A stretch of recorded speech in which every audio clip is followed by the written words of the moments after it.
right away to Donald Trump and saying, do not mess with our sovereignty. A few things went down this week. First, Mexico refused to accept U.S. deportation flights into Mexico. The Mexican government has criticized Trump's unilateral immigration actions and said that trying to land your military airplanes here that requires our assistance, you're not going to do it unilaterally. We are not permitting you to do that in our airspace and on our airfields. NBC is reporting what went down. Mexico denied U.S. military plane access to land Thursday, at least temporarily, frustrating Trump administration's plan to deport migrants to the country. This, according to two U.S. defense officials and a third person familiar with the situation. So two Guatemala-bound Air Force C-17s carrying about 80 people apiece flew deportees out of the U.S. This was on Thursday night, the source said. The third flight slotted for Mexico never took off because Mexico said, we are not letting you land those planes here.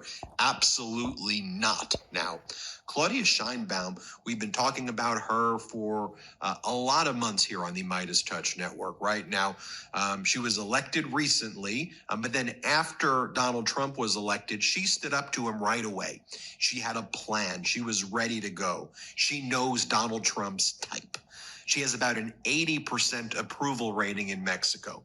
So when Donald Trump threatened those sanctions against Canada and Mexico, she responded right away with just an incredibly powerful letter in response. And she said, look, we're happy to work together, but let me be very clear, Donald. We will retaliate against you and make you feel equal pain if you try to harm the sovereignty of Mexico or if you try to impose tariffs on Mexico.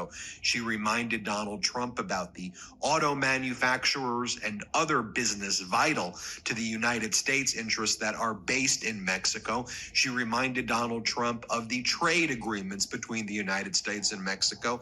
And she also said, how dare you try to act like synthetic drugs is a Mexico problem?